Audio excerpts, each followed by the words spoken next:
Bien, buenas a todos y a todas. En primer lugar, que haya tranquilidad, que mi madre está perfecta. En segundo lugar, no voy a echar la bronca a nadie. Simplemente quería contaros cosas y bueno, y por qué básicamente no estamos haciendo directos tan seguidos o sin avisar o cosas de esas, ¿no? Eh, yo siempre intento que quede claro cuál es el motivo, la razón de Flamenco para recordar, ¿vale?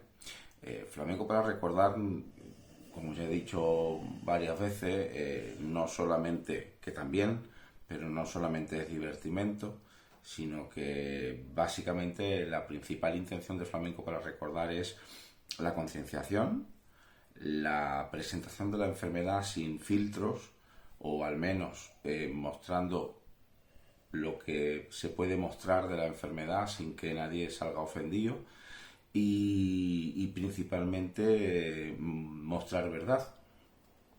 Entonces, dentro de esa verdad, dada la situación que estamos pasando ahora mismo con la pandemia, pues el confinamiento a mí como cuidador me está afectando. Y me está afectando desde una perspectiva básicamente de paciencia, una perspectiva bastante, no voy a decir negativa, pero sí muy reflexiva en cuanto a qué va a pasar a partir de ahora, en cómo voy a poder reconducir la situación. Y bueno, pues porque hasta que no se activen los centros de día, yo seguiré confinado. Entonces, aunque podamos salir, ahora entran las calores, no apetece salir y luego pues porque básicamente el hecho de estar 24 horas, ¿no? En casa eh, me lleva a que muchas veces no me apetece. No me apetece nada, porque no me apetece charlar, porque estoy muy saturado.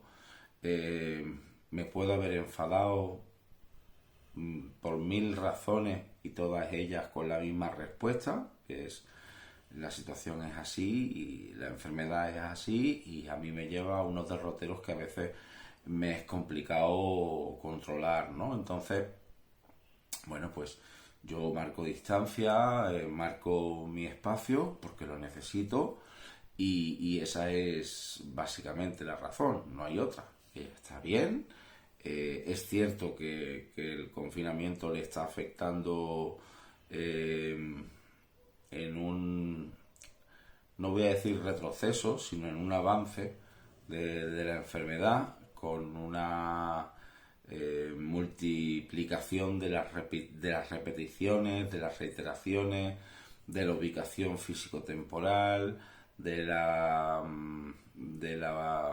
relación o del tipo de relación que nos une. Y bueno, pues dado todo esto, creo que a todos nos puede venir bien en un momento determinado poder hablar de ello, ¿no? Y poder charlar sobre lo que la enfermedad implica. Y me gustaría contaros cómo descubrí que mi madre padecía Alzheimer, o por lo menos que mi madre padecía una demencia. Como bien sabéis todos, el Alzheimer no se diagnostica hasta que no se fallece. Cuando se fallece es cuando realmente se diagnostica la presencia de la enfermedad. Es cierto que hay muchos parámetros que determinan un prediagnóstico bastante cercano a lo que es el desenlace final, pero todas las demencias, o casi todas las demencias, seniles están tipificadas como demencia tipo Alzheimer, ¿vale? Entonces, a partir de ahí, bueno, pues la EA, que es la enfermedad del Alzheimer, está como impuesta dentro de lo que es el sistema de demencias en personas mayores. Sabemos que la enfermedad cada vez está más presente en enfermos más tempranos, personas bastante jóvenes, que cada vez hace una presencia mucho más intensa y fuerte hacia el desenlace que tiene la enfermedad, ¿no? El proceso que tiene la enfermedad. Y es verdad que en las personas cuanto más jóvenes son, más agresiva es la enfermedad y más incipiente y más devastadora para todo el entorno, ¿no? Porque una persona con 46, con 48 años, que está en plena vida, de buenas a primeras, no es que pierda la memoria, no es que pierda los recuerdos, es que pierda su vida. Es un ser que vive, que come y que tiene una vida inexistente, porque no la recuerda, y todas sus facultades van mermando hasta el momento en el que son completamente dependientes y, bueno, pues es triste. En el caso de mi madre, va a cumplir 89, con lo cual es una enfermedad que, bueno, ella ha hecho un recorrido en su vida y, y realmente, bueno, pues mi única función es intentar que tenga un desenlace lo mejor posible, tener un tipo de vida lo más cómoda posible, que no tenga ningún tipo de carencia y que la enfermedad al fin y al cabo no me devaste a mí, no me arrastre a mí, ¿no? Entonces, quería contaros cómo descubrí que mi madre empezaba a tener fallos neuronales, fallos de memoria y fallos de historia. Antes de nosotros venirnos a vivir a Extremadura, nos vinimos porque a mí me ofrecieron la dirección del CAB, del Centro Artístico de Badajoz. Era un puesto de trabajo estable, con un sueldo y, bueno, pues relacionado con mi trabajo. Era un centro multidisciplinar de artes escénicas y musicales, y bueno, me vine para dirigirlo. Entonces arrastré con todos para acá. Con todos me refiero a mis perros, porque ahora nada más que conocéis a Pepe, pero yo tenía 5 perros y 2 gatos. Y bueno, pues poco a poco fueron muriendo porque eran todos más o menos de la misma quinta. Pepe es el hijo de uno de ellos y por eso todavía está conmigo. Mi pareja se vino también conmigo. Él se fue 2 meses después porque no soportó lo que ya estaba presente en casa. Nuestra relación no fluyó como debía y bueno, él se marchó y yo me quedé solo en Badajoz con mi madre. Pero previamente a eso, en el año 2007, como sabéis, me diagnosticaron cáncer. Tras un proceso duro y difícil, nos habíamos ido a vivir a Málaga. Yo vivía en Madrid. Nos habíamos ido a vivir a Málaga pues porque yo la enfermedad la quería pasar en Málaga y mi madre estaba sola en Málaga y entonces pues bueno, yo quería estar cerca básicamente para que ella no sufriera mi ausencia y yo no sabía tampoco por dónde podía ir la historia. Entonces nos establecimos en Málaga y bueno, ya la tenía más cerca. En todo ese periodo, incluso antes de yo irnos para Málaga a vivir de nuevo, mi madre vivía sola, ¿vale? Mi padre falleció en el año 2003 y mi madre vivía sola. Había una vecina que actuó como una hija, que estuvo pendiente de ella al 1000 por 1000, a la que nunca tendré la posibilidad de agradecerle tanta atención, tanto cariño y tanta entrega. Nunca, no hay manera de agradecer eso, porque yo estaba viajando siempre para arriba, para abajo, y aun cuando me fui para Málaga, mi madre vivía en su casa y nosotros vivíamos en la nuestra. Yo monté un bar en Málaga para poder sustentar un poco la situación, ya caí enfermo, y entonces a partir de ahí mi cercanía con mi madre aumentaba. Yo iba todos los días a verla, frente a cuando yo vivía en Madrid, que era cada X tiempo. Y entonces, de buenas a primeras,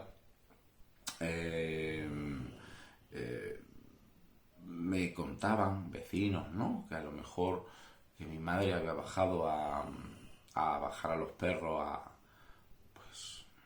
a las 4 de la mañana, que había ido, ella siempre no ha sido nunca coqueta ni presumida. Yo la acicalo y la arreglo, pero ella nunca ha sido presumida, ha sido muy guapa y nunca ha necesitado hacerse demasiadas cosas. Pero también solía, por lo menos, dado que había tenido un negocio, una tienda y una vista al público, siempre tenía como una delicadeza a la hora de vestirse, ¿no? Y me contaban que ella aparecía en la calle con los perros a las 4 de la mañana, a veces a lo mejor con camisón, otros días salía a la calle con un jersey que no tenía nada que ver con lo que se ponía debajo, o con las zapatillas, o sea, cosas que habitualmente mi madre no había hecho. Y bueno, pues en un principio pues como que no le daba demasiada importancia. Eh, Empezaron a darse muchos episodios de un gasto excesivo, comprar cosas sin necesidad, sin cosas que no tenían ningún sentido comprarlas porque no hacían falta.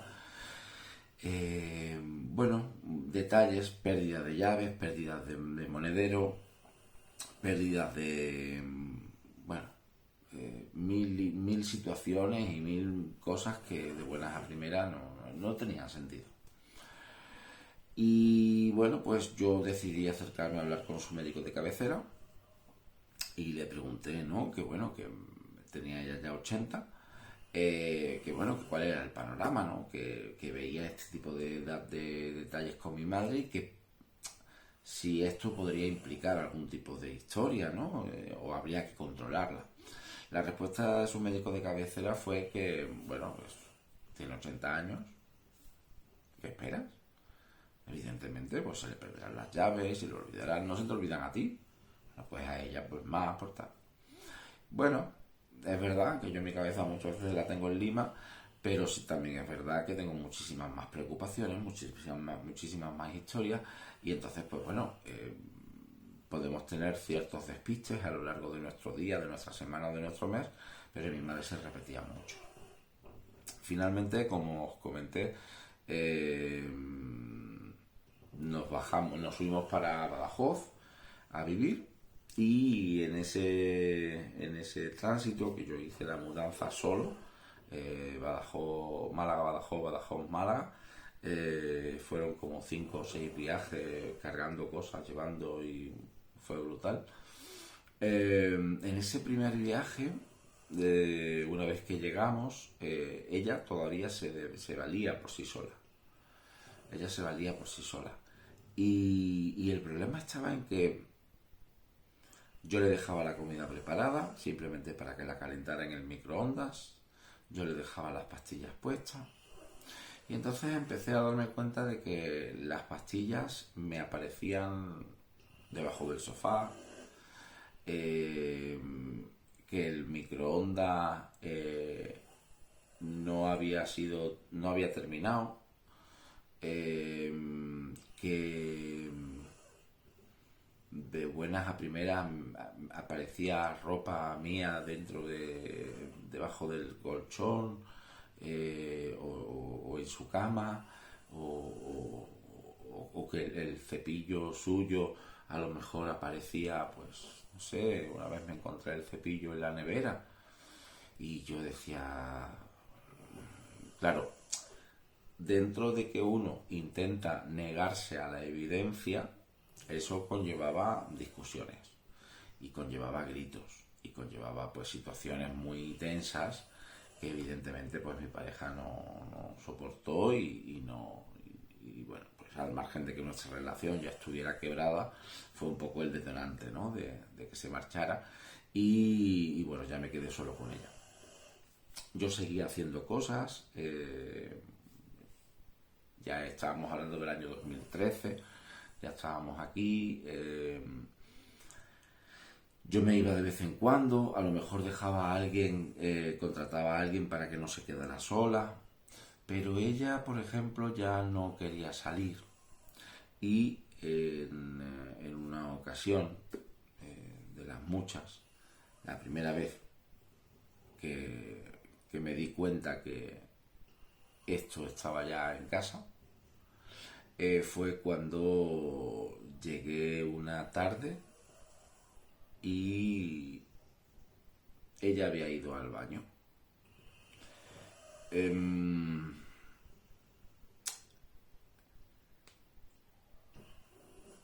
El panorama era como muy dantesco. Es como si se hubiera dedicado a pintar las paredes del cuarto de baño. O sea, básicamente era eso. Yo, si hubiera tenido una cámara y grabarla, juraría que ella quería pintar el cuarto de baño. Pero evidentemente no con pintura.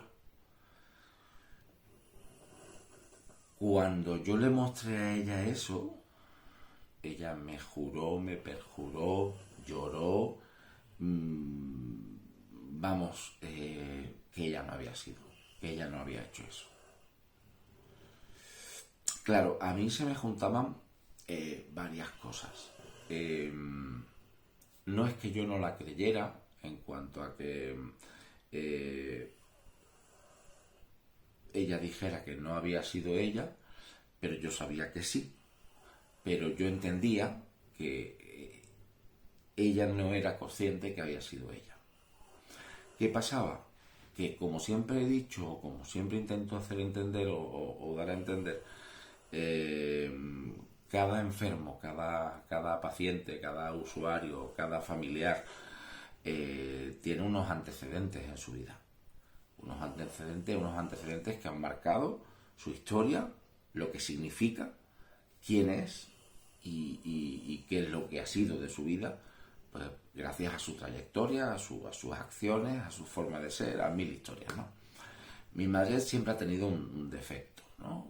Que con el tiempo yo he ido entendiendo, no justificando, pero sí entendiendo, pues porque cada uno tenemos una vida concreta y bueno, pues como ella ha comentado muchas veces, dentro de las muchas conversaciones que tenemos, ha tenido una vida relativamente dura, ¿no?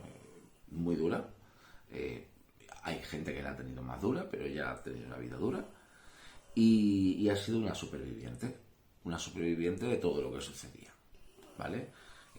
Una superviviente en cuanto a un matrimonio en el que se amaban con locura. Yo eso lo descubrí, ya algún día os contaré cómo descubrí lo mucho que se amaban mis padres y sobre todo lo mucho que mi padre amaba a mi madre. Pero un matrimonio al fin y al cabo que cuando ellos se casaron tenía mi padre 17 años, mi madre 15, una niña, trabajo precario, situación difícil. Mi madre había perdido a su madre con 8 años, mi abuelo era alcohólico, bueno, una vida dura. Y ella aprendió a sobrevivir. Y aprendió a sobrevivir, pues como ella es tan dicharachera, tan perspicaz, tan graciosa, pues todo lo que ha ido haciendo ha sido por su inmensa inteligencia, no por conocimiento ni por estudios, sino por pura supervivencia. Entonces ella aprendió a mentir mucho durante toda su vida. A mentir.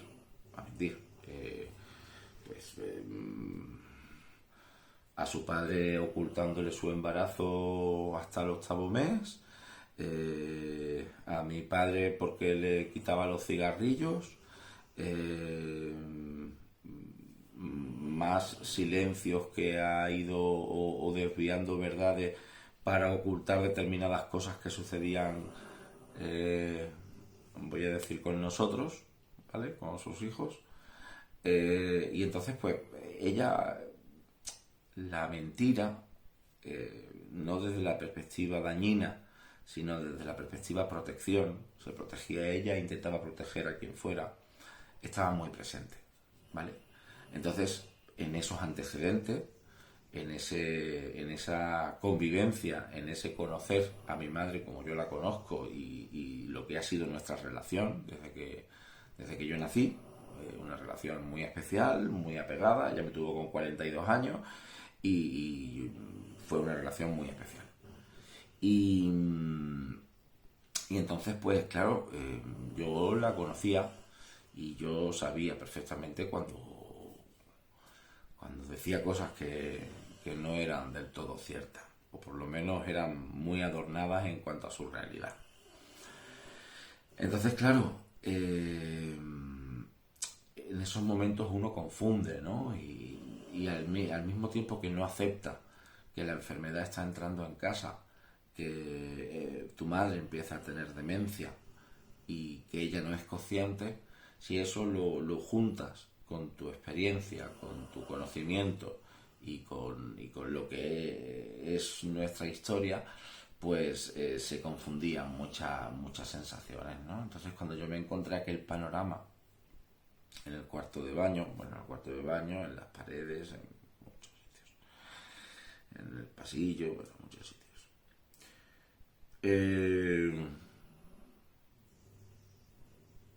Aquello me hizo levantar la alerta ya de manera activa. Y empecé ya se habían movido papeles estando en Málaga para la dependencia. Fue en aquella época, nosotros como en el año 2011, si no me equivoco, allá le habían concedido ya la dependencia en grado 1-2. En el año 2011, si no me equivoco, paralizaron todas las ayudas de dependencia, particularmente esas, las primarias, en Andalucía, con lo cual cuando estábamos ya en Extremadura tocó solicitar ese expediente que se había abierto en Málaga para que nos abrieran un nuevo expediente aquí en Extremadura y hacer una valoración nueva y todo eso.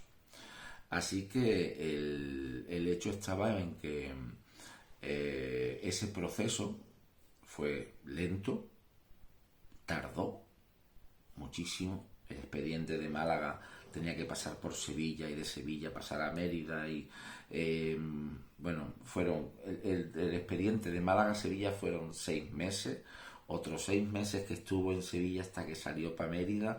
Cuando llegó a Mérida ya había pasado 1 año y medio y yo básicamente pues desesperado porque aquello iba cada vez a más. Yo desconocía aquella historia, yo desconocía lo que pasaba. Yo ya me había encontrado con el panorama, que ahí fue cuando me di cuenta que si yo seguía trabajando, tenía que contratar a alguien que se quedara con ella las horas que yo estuviera fuera trabajando, y fue cuando me planteé, ¿por qué? ¿Por qué decidí dejar el trabajo y atenderla a ella? Bien,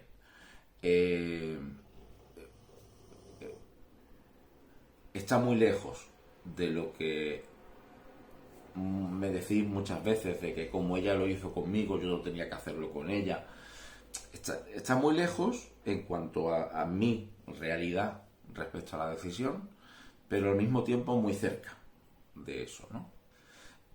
Cuando yo era pequeño, yo empecé a bailar muy jovencito y en mi juventud, 12, 14, 15 años, íbamos a bailar muchas veces a centros de mayores, a residencias. Mi madre siempre venía a vernos. Digo a vernos porque yo trabajaba o bailaba con mi amiga Conchi, con mi compañera Conchi, y íbamos pues, a una residencia o a bodas, bautizos y comuniones y terrazas, que antiguamente en aquella época había muchos espectáculos en las terrazas en la costa. Y en una de esas residencias también vino mi hermano, José Miguel, y allí nos encontramos con una vecina del Perchel, vecina de mi abuela Estrella, que estaba allí. Los hijos la habían llevado allí a la residencia.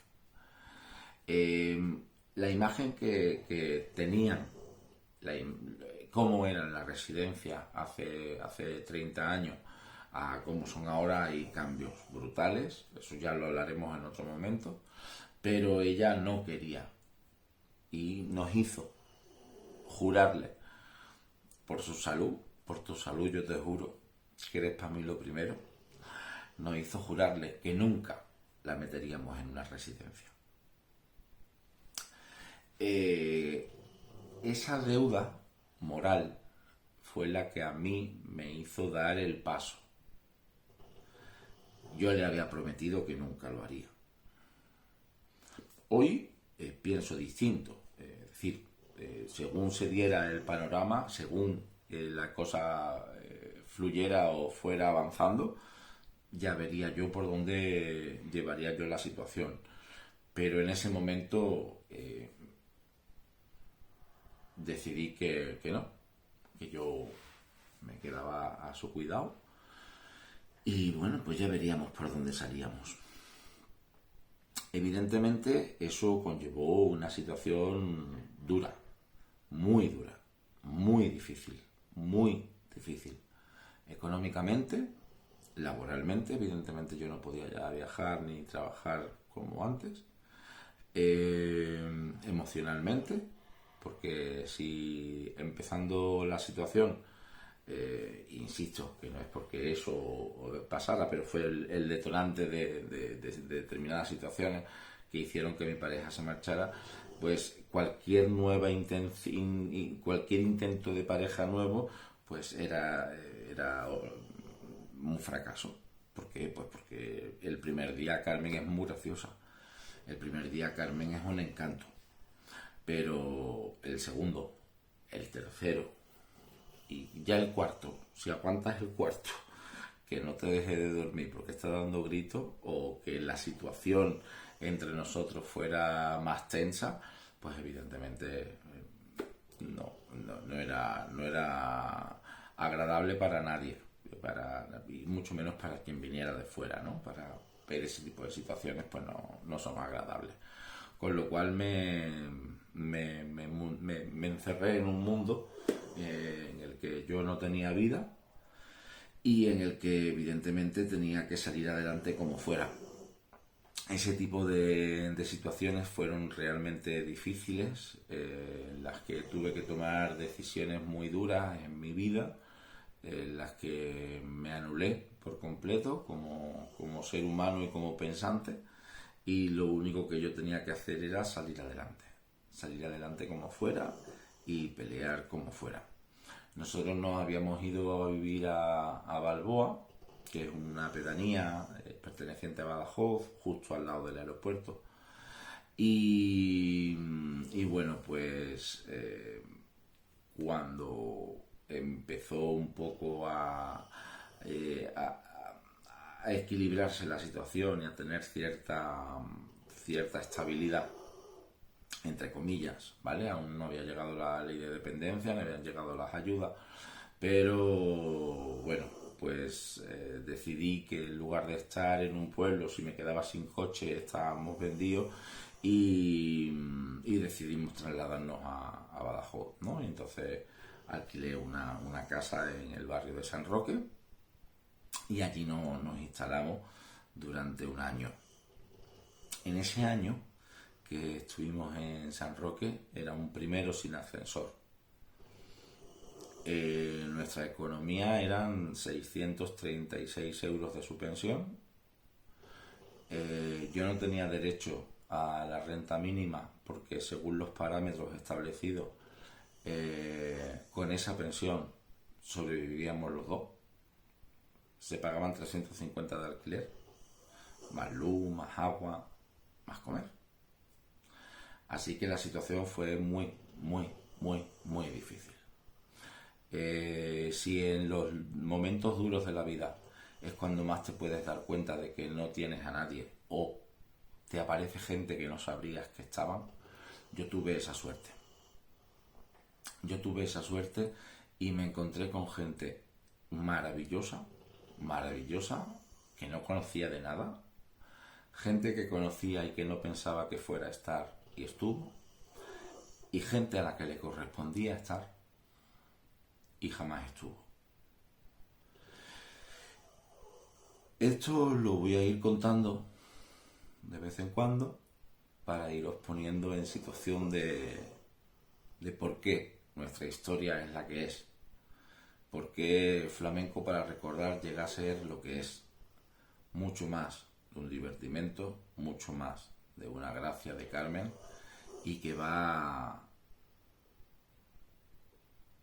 a la búsqueda de que ella tarde el máximo tiempo posible en no recordarme. Porque el día que no me recuerde será cuando quizás mi deuda con ella esté saldada. Así que nos vemos en la próxima. Besito.